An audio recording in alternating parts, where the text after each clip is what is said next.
Hello friends, and welcome back to my kitchen again.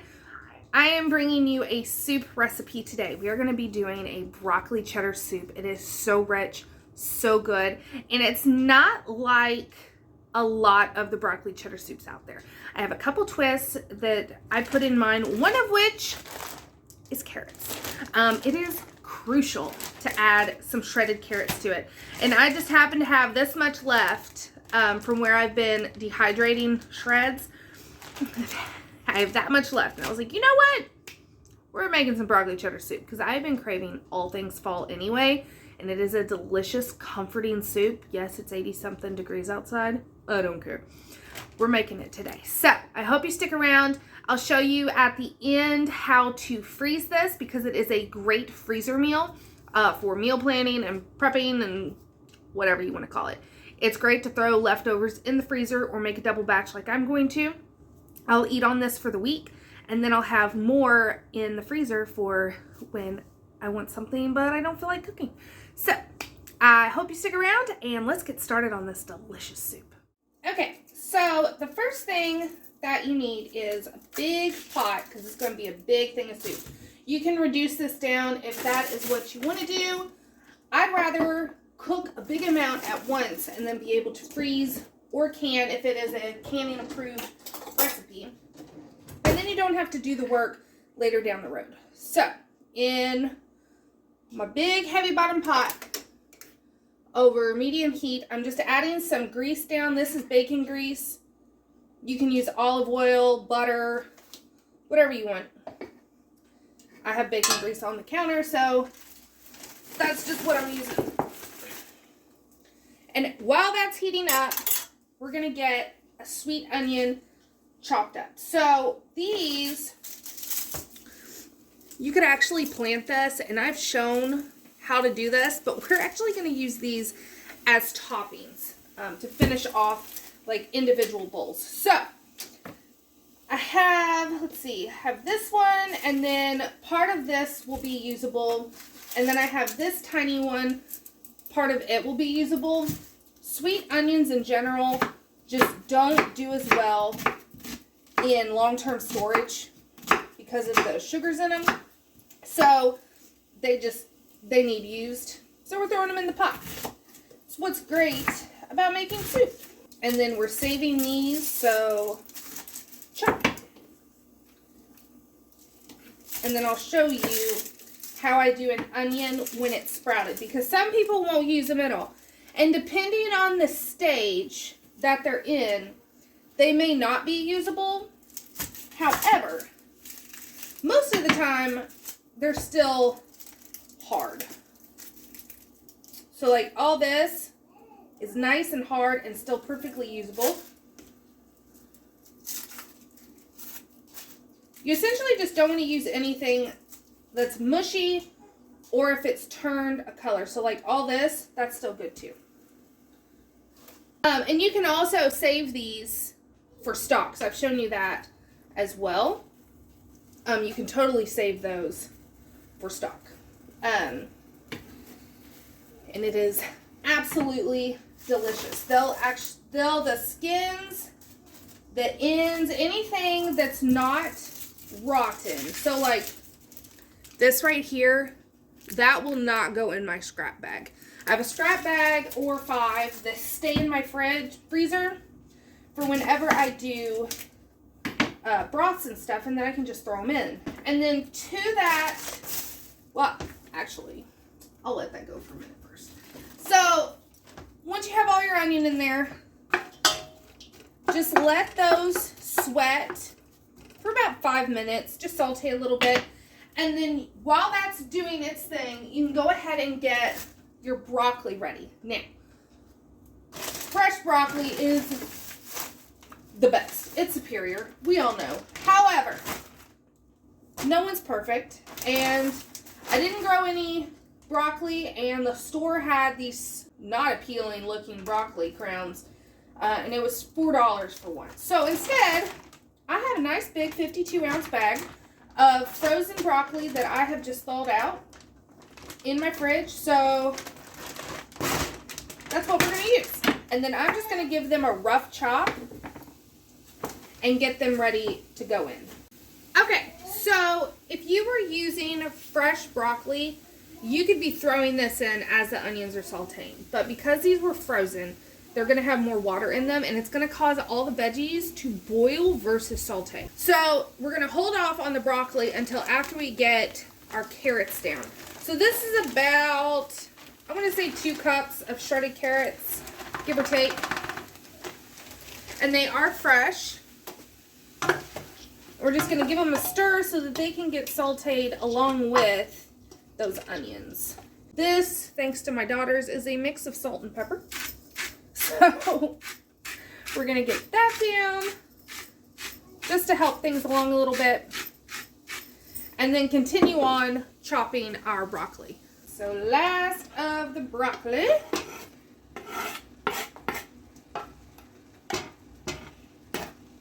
And then I have probably a cup and a half, 2 cups, more like a cup and a half of celery. It's finely chopped celery, and then also the celery leaves from where I was preserving celery a couple days ago. So that's fresh. And I did not show that on YouTube. I showed that on Instagram, how I like to preserve my celery. But we're just going to let this huge pot just kind of do its thing. Okay, so this has gone for about 20 minutes now, and the vegetables are pretty much cooked, which is what I wanted.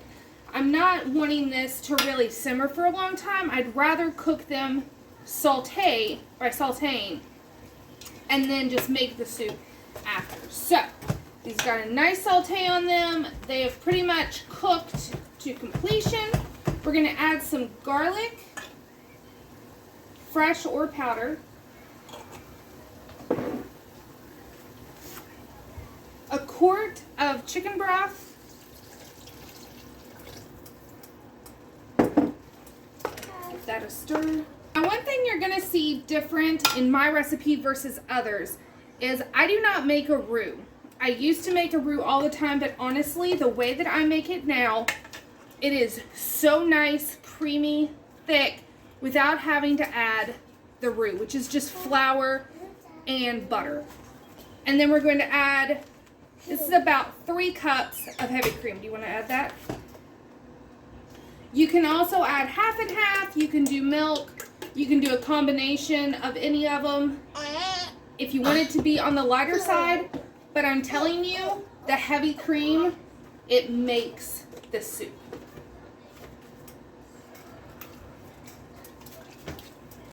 Okay, I have my little helper, so I had to move my camera. But we're just going to let this come up, simmer for about 10 minutes, and then start adding our cheeses. Now, for the amount of cheese I use for this amount, 1 pound to 1.5 pounds of cheese, which seems like a lot, but this is a lot of soup. So you can add more, reduce it down however you want. I do recommend shredding it yourself, getting you the block of cheese. It's the same price as buying it already shredded, and then shred it because it'll melt better. The shredded cheese has a coating on it so that the pieces don't stick together, and it makes it to where it doesn't like to melt.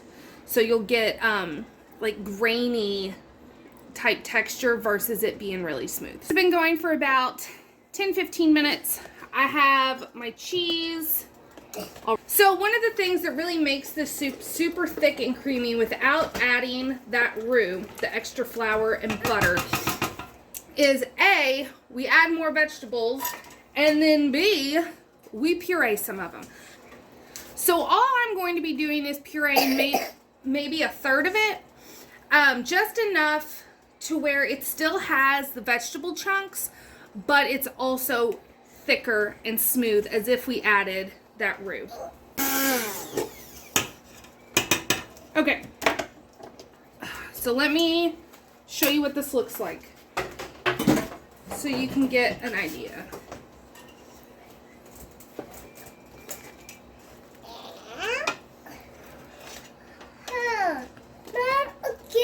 Yeah, bring it nice and close. Cover your mouth. So you can see we still have a lot of chunks, but it is also much thicker. And you could puree it. You could puree it more if you wanted. You could puree it less. But I like it about a third to a half of the way pureed. That way you still have the chunks, but it's thicker. And then the cheese is also going to thicken it up more, which we're going to put that in now. So to add the cheese after you puree, you want to go ahead and turn off your heat, because if you start cooking this more while you're adding the cheese, it's going to get funky. I can't. So just slowly add in that cheese, not all at once. Do a little bit. Okay. And then you want to stir. Wait. Stir until it all looks combined, and then add more, so on and so forth until it's done. So what I'm doing right now is sharp cheddar, and you can really play around with the cheeses. I've done Gouda, I've done Swiss with it, with like the sharp cheddar. Like white cheddar, it's all delicious in my opinion, but we really like cheese in our house.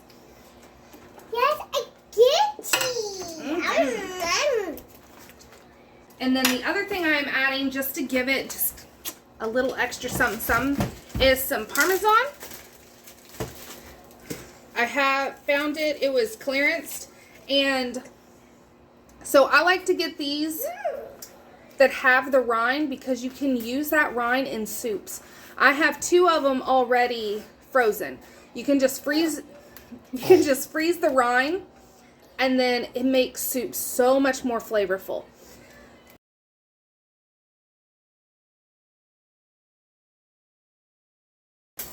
Okay, that was probably about a half a cup, and this is about how much I will leave on the rind. That little bit is still cheese, and this is going to go in the freezer. So now we want to make sure it has enough salt and pepper, and then I will show you how I plate this up, because we get a little crazy with it, and that's okay. Fall and winter, in my opinion, is all about comfort, and while yes, I know it's not technically fall yet, it's never too early to start. So, you want a little taste? Okay.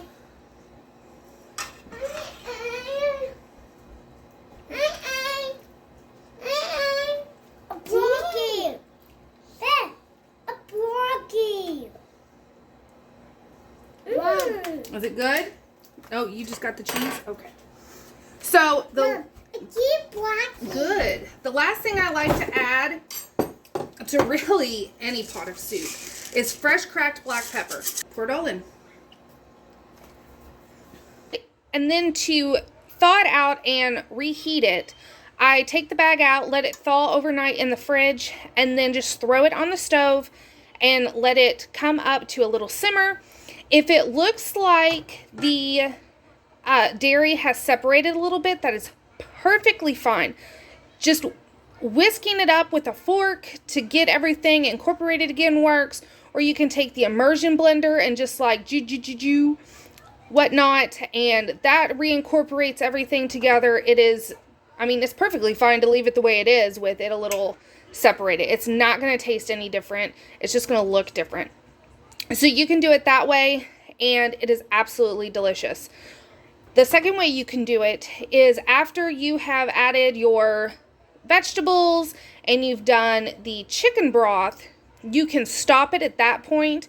Once all the vegetables are done and it just has the chicken broth in it, you can freeze it at that point, and then once you want some broccoli cheddar soup, you would thaw out that bag. The same way you would one already made. Stick it in your saucepan, and then once it comes up to a simmer, add in your cream, add in your cheese, and then be done with it.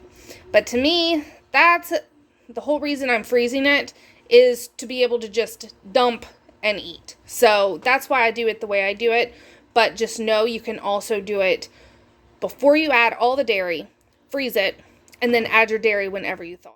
So get yourself a bowl, and I'll show you how I plate this up. And you can see how thick and creamy this is. And we added no flour. Okay. So there's your bowl. We're going to add some of those little onion tops, scallions, chives, whatever you want to add that's like the equivalent. Some bacon, because everything is better with bacon. Last thing I like to add is croutons on top. Now, because I make my own bread, I usually always have some sort of bread sitting on my counter that needs to be used. But all you have to do, and this could be just store-bought sandwich bread, stick it in your oven, throw some butter, seasonings. This has a garlic onion blend on it. And then you just toast it. That's all there is to it. And I like nice big croutons. If you want to see how I make my own garlic bread, because that's what this is. We had spaghetti last night. If you want to see how I make my own garlic bread, it is so easy, guys. I am more than happy to share it with you. Just top it with your little croutons. And there you go. Does that not just look so inviting and delicious? I can't get over it. So I hope you enjoyed this recipe. I hope you try it out for yourself. It is so, so good. It's so comforting. And we can call it healthy because we didn't add the roux. That's just what we're going to tell ourselves, okay? It is super good. I hope you guys are having a wonderful Wednesday, and I will see you all on my next video. Thanks for watching.